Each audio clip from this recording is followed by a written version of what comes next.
Bienvenue à TVRP Info, de l'information locale et régionale. Pour promouvoir votre organisme ou un événement sous forme de capsule vidéo, contactez-nous. Vous pouvez nous rejoindre via la page Facebook de la TVRP ou nous écrire à productiontvrp@mail.com.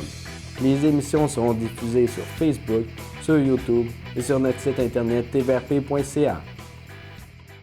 Bonjour Émilie. Bonjour Elisabeth. Ça fait combien de temps que tu travailles pour Synapse 360? Ça fait déjà 5 ans que je travaille ici. C'était pas Synapse 360, là, mais j'ai commencé chez Panda Manicouagan en 2019 sur le poste de coordination.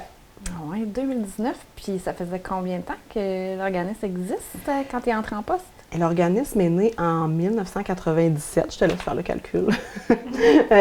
L'organisme est né en 1997.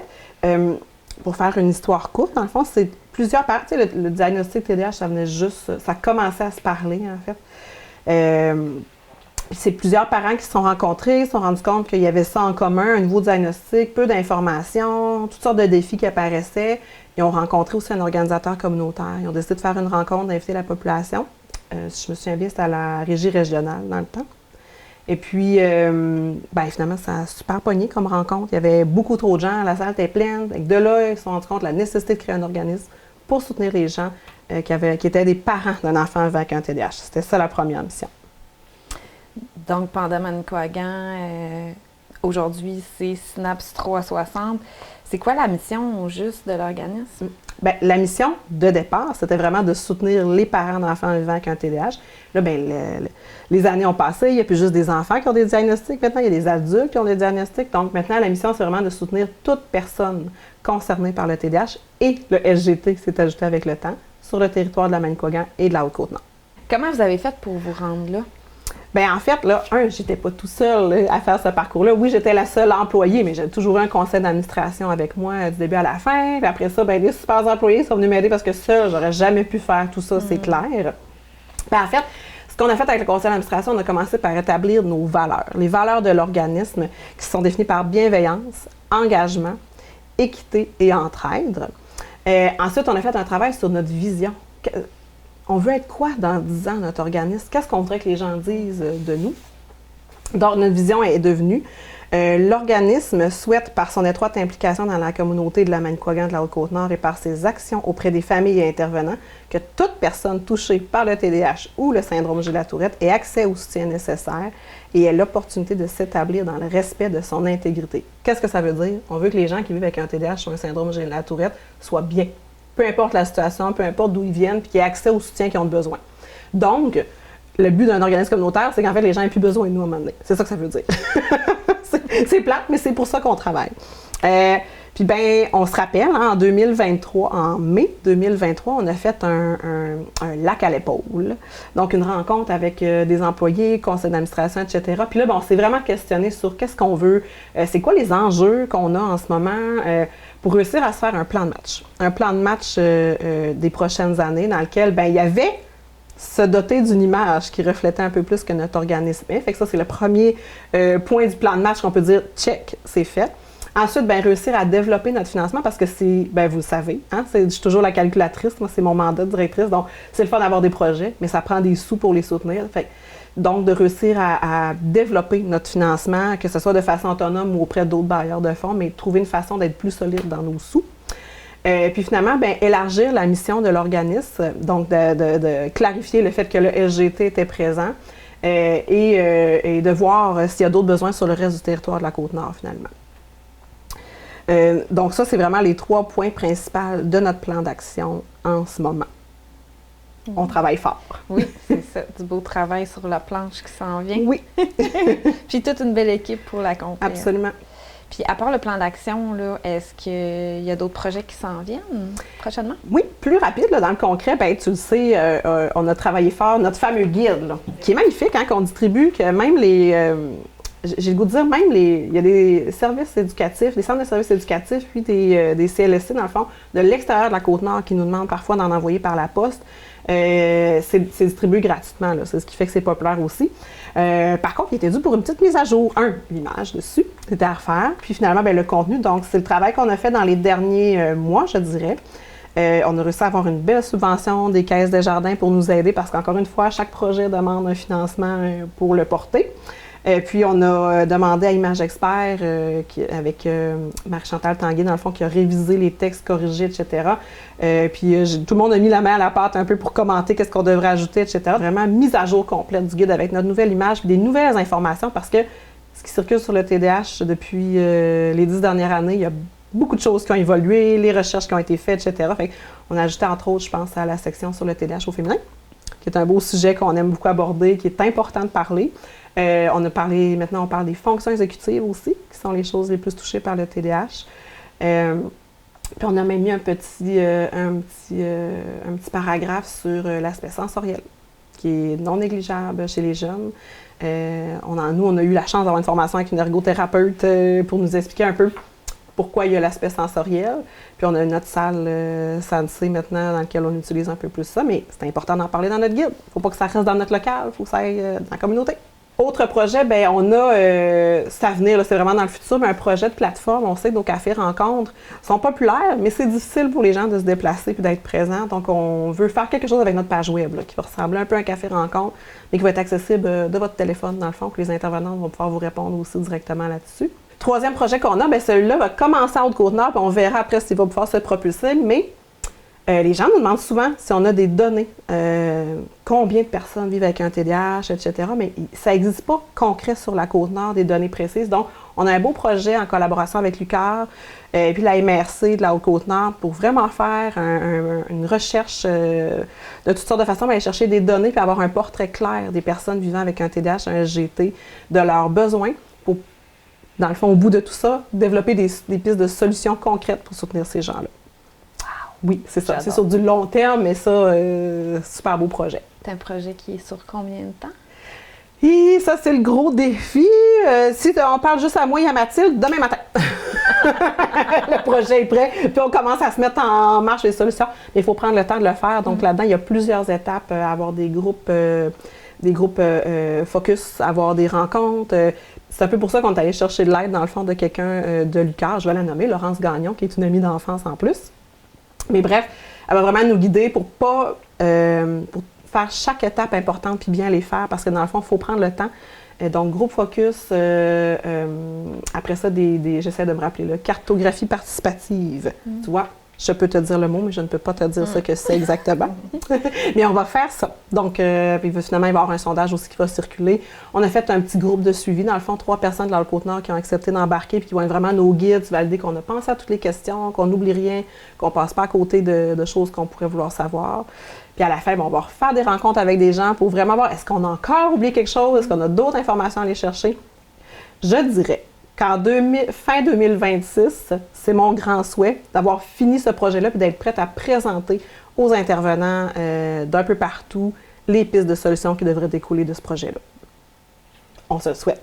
Et qu'on peut espérer plein de nouvelles informations, un beau portrait de la Côte-Nord. Oui, puis... oui, c'est ça. Les informations qui circulent souvent sont à travers le Québec, mais on est obligé de le dire, la réalité de quelqu'un qui vit dans un grand centre, la réalité de quelqu'un qui vit en région, c'est pas la même.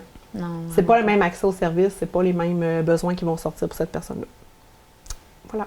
Et wow! Ça veut dire beaucoup de beaux projets qui s'en viennent, puis on est occupé. Une belle équipe. Oui, puis on fait ça. On fait ça, ben oui, parce qu'on fait ça en équipe au travers des services réguliers qui continuent de se promener. Donc, on chôme pas, je pense. On travaille fort. Qu'est-ce que tu fais de tes journées, Elisabeth?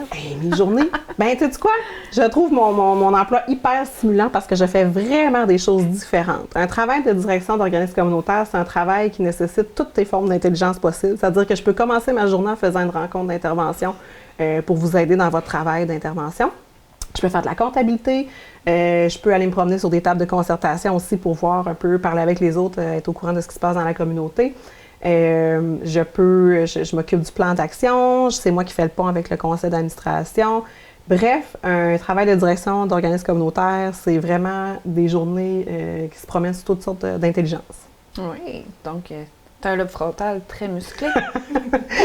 Selon les dires d'une neuropsychologue, oui.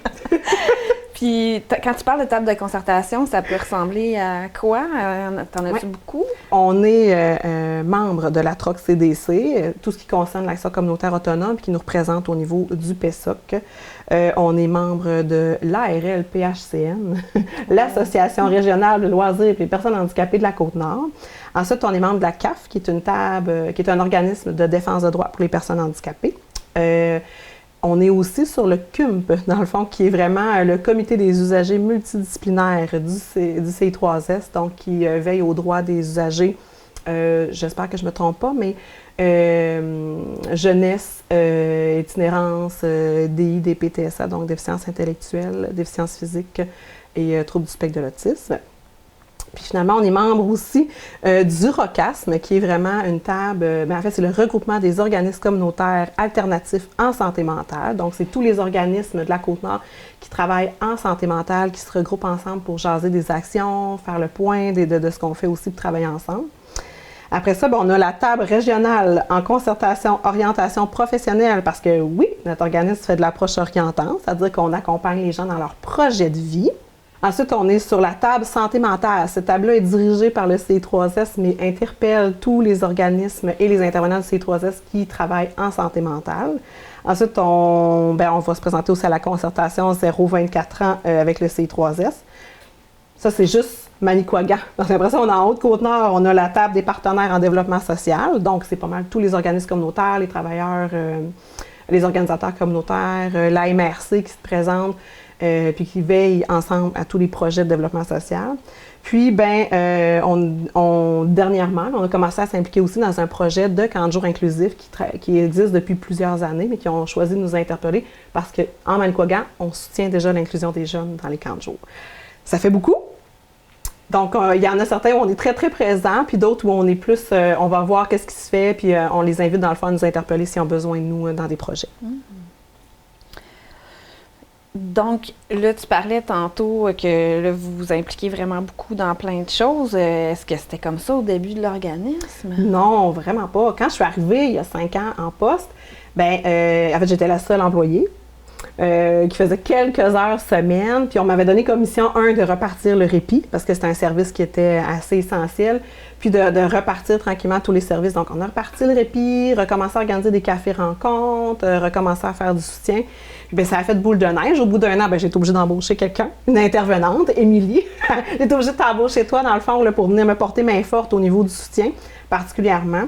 Puis on a déployé de l'aide, entre autres, avec le soutien au camp de jour, puis plein de services, en fait, qui ont continué à évoluer, ce qui fait que maintenant, il n'y a plus juste toi. Après ça, Mathilde aussi a repris du service pour la Haute-Côte-Nord. On a embauché Geneviève, qui fait du soutien comme toi aussi. Puis on a une belle équipe d'éducatrices pour le répit, puis toutes sortes d'activités. Et puis là, parle-moi du changement. Pourquoi pendant Manicouagan, puis maintenant Synapse 360, c'est pas la même chose? Non, là, tu étais avec moi quand on a commencé le projet, mais on se rappelle que à la base, l'organisme est né de parents, avec des parents d'enfants vivant avec un TDAH. Puis, les choses ont évolué, le temps a évolué. Notre image, reflétait plus vraiment ce qu'on était. En fait, on n'était plus membre non plus des regroupements dépendants à travers le Québec. Puis on voulait, on se rappelle, une image qui reflétait un peu plus le fait qu'on n'aide pas juste les enfants, qu'on aide vraiment les adultes aussi, qu'on n'est pas juste TDAH, qu'on est aussi avec le SGT. On voulait une image un peu plus au goût du jour aussi. Parce que, qu'est-ce que ça voulait dire PANDA? T'en rappelles-tu? L'acronyme PANDA? Parents aptes à négocier avec le déficit de l'attention. Voilà. C'était pas si évident que ça. Puis ça parle juste du TDAH, alors qu'en vrai, on fait aussi le SGT, le syndrome Gilles-Latourette. Ça a été un beau processus, en fait, avec Image Expert. On a réussi à avoir une subvention de la part de la MRC Manicouagan pour nous aider parce que ça reste contre un organisme communautaire. Puis on aurait pu le faire par nous-mêmes, mais jamais on aurait été aussi loin dans l'image, etc. Donc, Image Expert nous a accompagnés avec plusieurs rencontres. On a consulté aussi les membres. On a fait passer au vote pour le choix du nom quand on avait des choix. Mais ça a l'air simple, mais il fallait trouver un nom qui n'était pas déjà utilisé, qui reflèterait vraiment notre image, que le nom de domaine était disponible sur Internet. Ça aussi, c'était un autre enjeu. Donc, après plusieurs rencontres, on a fini par choisir Synapse 360, la synapse étant le point de rencontre des neurones dans le cerveau. Donc, c'est exactement là dans le cerveau que se décide par où va aller l'information, qu'est-ce que je dois distribuer, etc. On trouvait que ça nous représentait l'espèce de noyau, de point de rencontre, de transmission d'informations. Puis, Image Expert, je ne sais pas comment ils ont fait, je ne me l'explique pas encore, mais ils ont réussi à créer une image. Ils ont parti de quelque chose qu'on a dit, mais ils ont réussi à créer quelque chose qu'on n'aurait jamais pu imaginer, mais qui est exactement ça qu'on voulait. Donc, notre beau logo là, qui représente le cerveau, pas mal de ce qu'on parle tous les jours, l'espèce de point de rencontre qu'on souhaite être, et la cible. Parce que quand on discute, avec des gens qui vivent avec un TDAH, c'est pas rare qu'on dit, on se rappelle notre objectif, on retourne à quelle est la tâche que tu es en train de faire. Réponds à ma question en premier. Mais on utilisait déjà le symbole de la cible dans notre travail d'intervention avec les gens, fait que ça faisait vraiment du sens. Ce beau logo, on est pas mal fiers de cette image-là. Belle réussite, vraiment. Fait que si quelqu'un veut participer au projet, avoir accès aux services, en savoir un peu plus sur l'organisme, qu'est-ce qu'on fait? Il suffit de nous contacter. Il y a plein de façons différentes de nous contacter. Donc, on a notre page Facebook. Le Messenger, on est ultra efficace. Habituellement, les gens ont une réponse rapide. Sinon, ils peuvent nous appeler 418-294-4410 ou encore nous écrire info@synapse, synapse, il y a un tiret 360.com. Donc, merci beaucoup. Merci. Salut Geneviève. Bonjour Émilie. Je suis contente de te voir. Moi aussi. Tu sais qu'on fait le même travail, hein? Tout à fait. Petite blague. On travaille toutes les deux chez Synapse 360. Tout à fait. Puis on accompagne les gens qui vivent avec un syndrome de la Tourette puis un trouble du déficit de l'attention avec ou sans hyperactivité. Est-ce qu'on est obligé d'avoir un diagnostic pour venir te voir?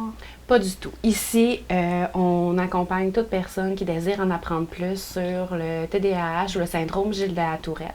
Donc, que tu sois un parent, un professeur, une direction, un employeur, c'est toutes des gens qui peuvent venir nous voir pour obtenir un service ici. Donc, pour avoir des services de l'une ou l'autre de nous, intervenantes chez Synapse 360, ça ne prend pas de diagnostic, juste des symptômes qui ressemblent à un ou l'autre des diagnostics TDAH ou syndrome de la Tourette. Tout à fait. Bien, admettons que je viens de la Haute-Côte-Nord, qu'est-ce que je fais? En ce moment, on a notre Mathilde de la Haute-Côte-Nord qui s'occupe des services. Donc, elle a sensiblement les mêmes services que nous, mais elle s'occupe de desservir les gens de la Haute-Côte-Nord. Ah, wow! Donc, je peux espérer rencontrer quelqu'un là-bas en personne aussi. Oui, que ce soit en Haute-Côte-Nord ou en Manicouagan, c'est possible d'avoir des services de Synapse 360. Admettons que je me rends compte que mon enfant il a des symptômes, puis que moi aussi, finalement, est-ce que je peux aussi, en tant que parent, recevoir des services? Tout à fait. On a une clientèle de 0,99 ans. Donc, que ce soit pour ton enfant ou même pour l'adulte ou un membre de la famille, c'est possible là, de venir nous voir, d'avoir plus d'informations à ce sujet. On va accompagner selon les besoins. Fait qu'en tant qu'adulte, je peux recevoir des services pour accompagner mon enfant après. Oui! Super! Dans le fond, si je veux justement te contacter pour avoir des services pour moi en tant qu'adulte ou moi en tant que parent pour mon enfant, comment je fais? Il y a le Messenger de l'organisme, donc on passe via Facebook, on est très facilement rejoignable par là. Sinon, il y a toujours la possibilité d'avoir le numéro de téléphone, donc au 418-294-4410. Ça tombe sur notre organisme ici. Une de nous va pouvoir faire un retour d'appel après réception du message vocal. Puis sinon, il y a toujours par courriel que nous sommes rejoignables. Donc, je sais que chez Synapse 360, il y a beaucoup de services qui sont offerts. J'aimerais ça que tu me nommes. En effet, on a vraiment beaucoup de services ici. On a le soutien individuel, le soutien de groupe, les cafés rencontres. On a même le service SOS Enfants Devoirs qui est plus spécifique aux devoirs. On a aussi du soutien dans les camps de jour l'été, donc que ce soit en Haute-Côte-Nord ou en Manicouagan. C'est même possible pour la coordination des camps de jour de faire appel à nous pour du soutien spécifique en camp de jour ou même des ateliers. Puis, on a le service de jeu, de prêt de jeu, prêt de documents, prêt de livres qu'on a ici. Donc, on s'adapte vraiment aux besoins que la personne a quand elle vient nous voir. si, admettons, pour moi, je suis une mère solo-parentale, puis je travaille, je peux pas vraiment me déplacer ici, est-ce qu'il y a d'autres possibilités? Oui, bien sûr. On a bien évidemment en visio, par téléphone, mais on peut aussi se déplacer à la maison. Donc, des fois, pour des jeunes familles ou que le besoin de la personne nécessite que nous, on ait une vue de son environnement dans lequel elle vit. Nous nous déplaçons chez elle, que ce soit en Haute-Côte-Nord, Mathilde aussi le fait. Donc, c'est possible là, d'adapter la rencontre selon le besoin de la personne. La première fois que je vous ai appelé, comment ça fonctionne après? Quand on reçoit l'appel, on fait une collecte de données. Puis, suite à cette collecte de données-là, on revient en équipe, puis on s'adapte pour réussir à répondre aux besoins de la personne dans un délai d'environ 3 semaines. S'il n'y a pas juste le TDAH puis le syndrome Gilles de la Tourette dans notre dynamique, est-ce qu'on peut te le partager? Oui, bien sûr. Puis nous, de notre côté, on est capable de travailler en collaboration avec plein de gens. Donc, si la personne a déjà un suivi au CLLC, on peut s'ajouter à la démarche, puis apporter notre expertise dans les besoins et l'accompagnement à la personne. C'est pour ça, le 360. Donc, admettons qu'on vit des difficultés, moi puis mon enfant, à la période de devoir, j'ai entendu parler du service SOS Enfants Devoir. Qu'est-ce que c'est? Le service Enfants Devoir, c'est un service que l'on offre. On se déplace à la maison pour observer la période des devoirs, de quoi ça a l'air. Donc, l'environnement, l'enfant, ses comportements. Donc, nous, on fait un travail d'observation. Puis, suite à ce travail d'observation-là, on accompagne le parent pour que cette période-là soit beaucoup plus agréable et adaptée aux besoins de l'enfant. Justement, à l'école, ils m'ont parlé d'un programme qui s'appelle PIFAM, mais je connais pas ça. Oui, le programme PIFAM, c'est le programme d'intervention sur les fonctions attentionnelles et métacognitives. Donc, on se déplace à l'école avec un groupe de 6 enfants pour qu'eux puissent apprendre à se connaître comme apprenants. Donc, on vit des activités avec eux sur l'heure du dîner. Puis, à travers ces activités-là, ils apprennent beaucoup sur eux-mêmes et leur permettent de s'outiller pour apprendre tout le reste de leur vie. Hey Geneviève, à nous deux, on fait vraiment du bon travail. Oui, vraiment. Savais-tu qu'à nous deux, c'est 350 rencontres plus ou moins qu'on fait en une année? Donc, si les gens souhaitent nous contacter, ils peuvent le faire par téléphone. Donc, 418-294-4410. Salut Elisabeth. Allô Émilie, je suis contente de te voir dans notre belle Sansé installée dans nos poufs. Oui, on a une belle salle en fait justement pour rencontrer les jeunes puis leur apprendre à se connaître. Moi, je suis intervenante auprès de toute personne touchée par le TDAH ou le syndrome Gilles de la Tourette, autant enfants qu'adultes, que personnes qui accompagnent une personne qui a un TDAH ou un syndrome Gilles de la Tourette. J'adore mon travail. Oh, tu le fais bien aussi. Merci. En dehors de, avec ton travail d'intervenante, oui, tu rencontres les gens, tu les soutiens, mais des fois, vous sortez de vos bureaux pour faire votre travail. Comment on peut vous voir en dehors de nos locaux? En fait, il y a plein d'occasions où on est sollicité. On va souvent dans des événements où il y a d'autres organismes communautaires qui viennent présenter leurs services. Donc, c'est sûr que dès qu'on peut, on va être là. D'ailleurs, on va pouvoir vous faire vivre une petite expérience d'attention. C'est sûr que vous allez être accueillis par au moins 1 ou 2 personnes chaleureuses, accueillantes, dynamiques, qui vont vous expliquer c'est quoi le TDAH, le syndrome Gilles de la Tourette, puis ils vont pouvoir répondre à vos questions plus personnellement. Vous donner les informations aussi, comment nous rejoindre puis recevoir des services, ou même si vous êtes un employeur, un professeur, quelqu'un dans un organisme qui a besoin de plus d'informations, même un coach de sport pourrait recevoir nos formations puis de l'information.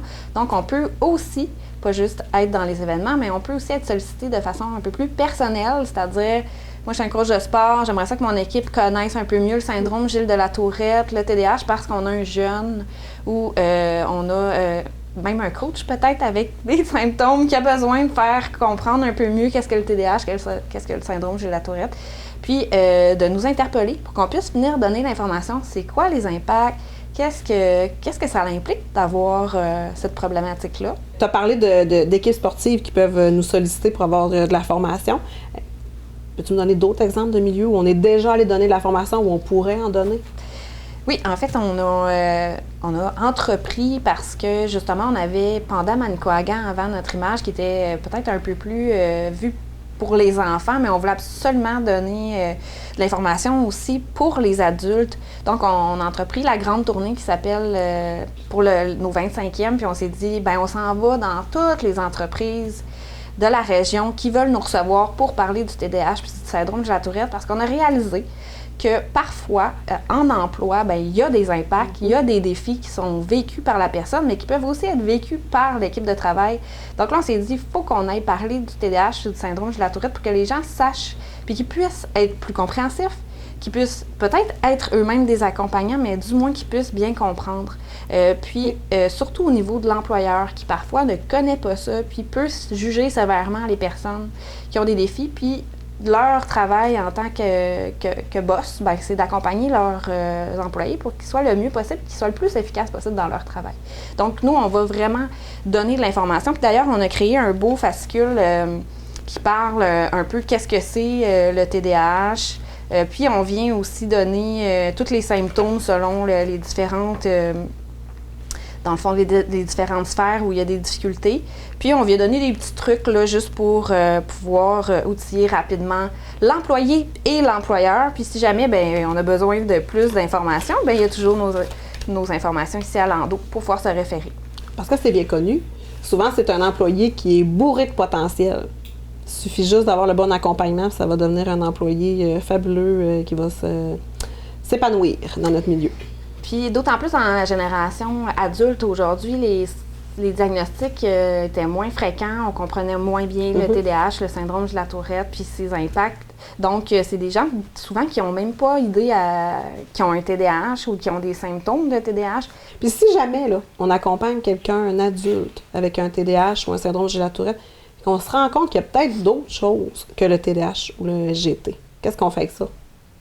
Bien, nous, c'est une de nos forces, en fait, c'est de pouvoir référer aux bons organismes. On a un bon lien avec les autres organismes qui peuvent travailler dans d'autres problématiques. Donc, on fait un petit appel, puis on voit qu'est-ce qu'on peut faire en partenariat. Oui. On accompagne, puis on reste présent si le besoin au niveau du TDAH est toujours présent. Absolument. À part les endroits pour les employeurs, est-ce qu'il y a d'autres places où on peut aller donner de la formation? Oui, en fait, toutes les places où il y a des gens, c'est pertinent, bien sûr, mais plus précisément, on peut donner de la formation aux équipes écoles. On a donné dans le passé, puis probablement que ça sera encore là, dans l'équipe des CPE, donc aussi les RG, les responsables de services de garde qui sont en milieu familial. On va aussi donner de la formation à tous les animateurs de camp de jour de la région pour accompagner un jeune. On peut aller partout parce que le TDAH n'a pas d'âge puis n'a pas d'endroit. Il ne choisit pas son milieu, finalement, choisit pas le son TDAH. milieu. Oui, exactement. Super. Là, ça, c'est plus le volet formation, mais tantôt, tu en as glissé un petit mot, là, mais des fois, on fait des kiosques. Je me présente là, à toi, à un kiosque. Pourquoi je peux aller te voir, dans le fond, à un kiosque? Ça peut être parce que tu te sens interpellé toi-même, tu as eu de l'information sur le TDAH ou le syndrome de la Tourette, puis tu te questionnes sur est-ce que moi, je peux avoir le TDAH? Donc, on va te donner de l'information générale sur la problématique. Mais c'est sûr que c'est un médecin qui va pouvoir diagnostiquer. On ne fait pas de diagnostic chez Synapse 360. Par contre, on peut t'accompagner dans le processus. Comment bien préparer sa rencontre avec le médecin, puis après, qu'est-ce qu'on pourra faire pour améliorer ta vie, parce que j'imagine que pour te questionner, tu vis des problématiques. En fait, ça peut être aussi parce que tu vis avec une personne qui a des symptômes, ça peut peut-être t'aider à comprendre la condition de la personne, mais aussi de l'accompagner. Dans le fond, les kiosques, là, c'est une super de belle occasion pour nous de donner de l'information puis de rejoindre du monde qu'on ne rejoindrait pas normalement. Mais bref, si vous nous voyez puis vous n'avez jamais osé venir nous voir ou vous nous voyez, vous dites que je me demande si, c'est parfait. C'est là qu'il faut que tu viennes nous voir au kiosque finalement. Puis on a un beau prétexte, on a un super jeu, on a toujours une belle expérience à faire vivre, fait que ça peut tester vos connaissances. Venez vous amuser, puis après on pourra discuter peut-être un peu plus précisément de vos questionnements. Oui, on a un jeu souvent, là, on a un jeu dans le fond pour tester vos connaissances sur le TDAH et le SGT, mais aussi tester votre attention divisée en même temps. Puis nous, on a bien du fun. Oui, vraiment. Donc là, nos kiosques, c'est des belles occasions pour donner de l'information, sensibiliser les gens sur le TDAH. Donc, qu'est-ce qu'on dit aux gens sur le TDAH? Qu'est-ce que c'est? Oui, en fait, le TDAH, c'est un trouble neurodéveloppemental qui touche environ 5 à 8 des enfants. Puis, on informe aussi que de ce 5 à 8 des enfants, il y a 50 de ces jeunes-là qui vont encore avoir des symptômes à l'âge adulte. Donc, des fois, il y a une diminution, des fois, on trouve des trucs, fait que ça paraît moins, mais il y a quand même 50 des adultes qui vont encore avoir des symptômes du TDAH. Et quand vous allez venir nous voir, on va pouvoir vous parler des manifestations du TDAH qui sont touchées, qui sont particulièrement les fonctions exécutives. Donc, ça se divise plus ou moins dans ces sphères-là. Donc, on a l'inattention, la procrastination, donc la difficulté à se mettre en action, l'organisation de l'espace et du temps, la régulation des émotions, donc la gestion des émotions, l'impulsivité, puis on parle bien sûr de l'hyperactivité. Voilà, donc des fois on a une prédominance plus inattention, parfois on a une prédominance plus impulsivité, hyperactivité, puis parfois on a les deux. Dans le fond, là, ce qu'on comprend du TDAH, c'est que c'est un trouble neurodéveloppemental, oui, mais dans le fond, c'est comme un défi de régulation. Donc, j'ai de la misère à augmenter mon attention pour être très, très focus. Puis j'ai de la misère à diminuer mon agitation pour me déposer quand c'est le moment de se déposer. Puis on peut même avoir une image là, dans toutes ces sphères-là. Là, c'est comme si la personne avait... la plupart des gens neurotypiques vont avoir un entonnoir où ils vont être capables finalement de prendre toute l'information qui est donnée puis de le filtrer pour que finalement, au bout de l'entonnoir, ce soit juste ce qui est nécessaire qui est dit, pensé ou acté. Alors que quelqu'un qui a un TDAH, on peut plutôt voir comme un entonnoir d'un bout à l'autre qui a la même grosseur. Un corridor. Un corridor d'informations qui rentre. Donc, il n'y a pas l'espèce d'entonnoir où qui est filtré. Fait que tout passe, l'information, les distractions, même les pensées. Les sensations, les la gestes, faim, la chaleur, etc. Dans le fond, dans la classe, là, le jeune, là, que son entonnoir fonctionne bien, mais son cerveau va garder juste la voix du professeur, elle va comme augmenter dans sa tête. Alors que le jeune, lui, qui a un corridor, mais toutes les informations, l'ami à côté qui aiguise son crayon, l'autre qui tousse, lui qui joue après son crayon, les néons qui sont forts ou le soleil qui rentre dans ses yeux. Tout ça a la même intensité pour lui, il n'est pas capable de filtrer puis de justement mettre son focus sur la bonne chose, c'est-à-dire idéalement dans une classe, ça serait d'écouter son professeur et de regarder le tableau. Ouais. Pour le faire, ça demande un effort supplémentaire. Ce qui explique la fatigue à la fin de la journée souvent. Ce qui peut expliquer aussi quand l'enfant arrive à la maison, il a réussi à se contrôler toute la journée, il a donné beaucoup d'efforts pour arriver à donner le même rendement qu'un enfant qui est neurotypique qu'on appelle, puis il arrive à la maison, puis là, il est fatigué. Là, on peut voir un peu plus de difficulté à gérer ses émotions parce qu'il n'y a pas l'énergie pour le faire. Puis donc, les parents peuvent vivre des beaux défis à la maison au retour de l'école. Puis c'est à ce moment-là que vous pouvez appeler Synapse 360 pour recevoir un accompagnement individualisé, personnalisé. C'est là qu'on est utile. Oui, absolument. Donc, merci pour l'explication sur le TDAH. Maintenant, est-ce que tu peux m'expliquer ce qu'est le syndrome Gilles-Latourette? Oui, le syndrome Gilles de la Tourette, comme son nom l'explique, vient d'un docteur qui a, dans le fond, découvert cette maladie-là, de là son nom. Mais en fait, essentiellement, le syndrome Gilles de la Tourette est caractérisé par des tics. C'est le cœur du syndrome. Donc, on parle de tics moteurs, qui est dans le fond vécu par le corps, puis des tics vocaux, donc des bruits qui sortent de la bouche. Ça peut être aussi des tics cognitifs, donc ça n'est pas visible, ce qui est dans la tête. Des pensées, principalement, des sons aussi qui peuvent être répétés dans la tête. Donc, c'est un syndrome qui doit... en fait, les tics doivent être présents minimalement 6 mois. On peut parler d'une observation d'au moins 1 an. Habituellement, l'apparition des premiers tics peut être vers l'âge de 7-8 ans. Avant ça, on peut parler d'un diagnostic précoce. C'est possible, mais à ce moment-là, ce sera toujours le médecin qui va pouvoir diagnostiquer le syndrome. Ça touche environ 0,5 à 1 ce qui est quand même une petite proportion de la population. Oui. Comme je disais, ça apparaît vers 7 ans. Il y a une augmentation des tics vers 11 à 12 ans. Seulement, oui, une belle exacerbation. Puis, oui, on a, dans le fond, des tics qui redescendent vers l'âge de 14 ans. Puis on peut espérer qu'à l'âge adulte, on a une disparition ou du moins une atténuation des symptômes. Assez significatif que personne autour se rend compte que la personne a des tics. Là. Absolument. Vraiment. Puis c'est justement un syndrome qui n'est pas nécessairement visible comme le TDAH. Donc, à moins d'être vraiment attentif, puis que la personne se sente assez à l'aise pour laisser aller ses tics, parce qu'il faut dire que les tics peuvent se réprimer. Ça demande beaucoup d'énergie à la personne. Mais à un moment donné, dans la journée, il faut que ça se vive. Donc, il y a une sensation prémonitoire qui appelle, donc une alerte tic, où la personne va ressentir le besoin de faire ses tics et elle va ressentir un besoin de le faire jusqu'à satisfaction. Cette sensation-là, on sait que les plus jeunes ne sont pas capables de la décrire. Hein? C'est en vieillissant qu'ils apprennent à reconnaître cette sensation-là. Fait que même si on demande à un jeune de 8 ans s'il reconnaît la sensation prémonitoire, c'est normal qu'il réponde « non, j'ai pas cette sensation-là ». Donc, d'autant plus important d'apprendre à se connaître, donc de poser des questions aux jeunes, de faire des remarques sur comment il peut se sentir. Pas nécessairement sur les tics, d'ailleurs. On demande les spécialistes du syndrome Gilles-La-Tourette, dans le fond, conseillent qu'on ignore les tics le plus possible. C'est le plus beau service à rendre, en fait, à quelqu'un qui vit des tics. C'est vraiment de les ignorer et de le laisser aller jusqu'au bout parce que le tic, dans le fond, c'est la recherche de la sensation parfaite. Donc, ce qui fait qu'ils reproduisent le tic, c'est vraiment, ils recherchent cette sensation-là parfaite, de le faire de la bonne façon, avec le bon son. Puis là, ça déclenche une sensation de satisfaction. Puis là, ils peuvent s'atténuer, s'apaiser, en fait, puis arrêter de faire le tic. Donc, si on l'empêche de faire le tic, bien, ce besoin de sensation-là reste présent. Alors que si on l'ignore, il va finir par le faire, puis ça va passer, on passe à autre chose. Puis ce que j'aime faire dans mes formations, quand je parle du syndrome Gilles-La-Tourette, pour un petit peu comprendre, parce que je pense qu'on peut pas se mettre dans la peau d'une personne qui vit avec le syndrome Gilles-La-Tourette, c'est vraiment d'essayer de garder vos yeux ouverts pendant plusieurs minutes. En fait, vous ne pouvez pas cligner des yeux. Puis là, les yeux se mettent à piquer, puis veut pas, ben on a envie de cligner les yeux, puis quand on cligne des yeux, ça fait tellement du bien. C'est un peu le même principe. Donc, si ça vous tente, faites l'expérience dès maintenant. Regardez-moi sans cligner des yeux.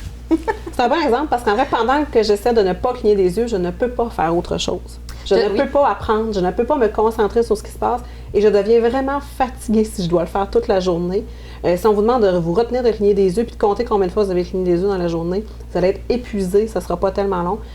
Donc, tu sais, les tics, c'est vraiment le noyau puis ça amène d'autres choses, mais qui sont souvent augmentées par la fatigue générée par la gestion des tics. Donc, la priorité avec les gens qui ont SGT, c'est les tics. C'est vraiment ignorer les tics, lui permettre de s'apaiser, de comprendre le niveau de fatigue que ça amène. C'est tellement important. Il n'y a rien de mieux, hein, je pense, pour quelqu'un qui vit avec le syndrome Gilles-La-Tourette, de sentir que les autres comprennent puis ils n'en font pas de cas. Oui, effectivement.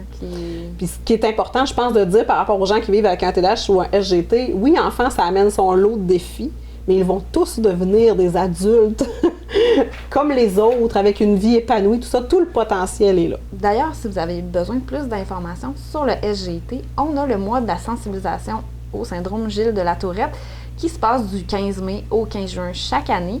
Puis à ce moment-là, on invite souvent des conférenciers pertinents dans le sujet, on donne beaucoup d'informations sur notre page Facebook. On va parfois faire des kiosques un peu partout. On va même souvent très innovantes et efficaces pour avoir quelque chose de spécial à ce moment-là, qui va être de l'information qui va être diffusée un peu partout dans la région. Donc, pour justement parler du mois de sensibilisation, on a aussi le mois de sensibilisation au TDAH, qui lui est au mois d'octobre, donc du 1er octobre au 31 octobre. Puis c'est le même principe, des belles conférences avec des gens pertinents, puis beaucoup d'informations sur le sujet. Donc, je vous invite à suivre notre page Facebook, de nous contacter par téléphone au 418-294-4410 ou de nous écrire sur l'adresse courriel info@commercial-synapse-360.com. Ça va nous faire plaisir. Merci beaucoup, Émilie. Merci à toi.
Chers adultes, on la connaît et on la redoute tous.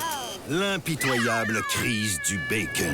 Lorsqu'elle survient, laissez l'enfant reprendre son calme. Amenez-le dans un espace sécuritaire et discutez avec lui de ce qui vient de se passer. Que vous soyez parent ou pas, aidez les enfants à comprendre leurs émotions et vous serez l'adulte le plus zen du marché. Trouvez d'autres trucs d'aide et de prévention sur vousfaitesbiença.info. Un message d'Espace Côte-Nord.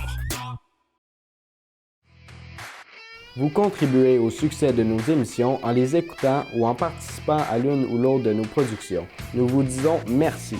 Cette émission est une production de la TVRP. Toute reproduction sans autorisation est interdite. Pour obtenir une copie de l'émission, contactez-nous au 418-567-2650 ou productiontvrp.com ou par Facebook.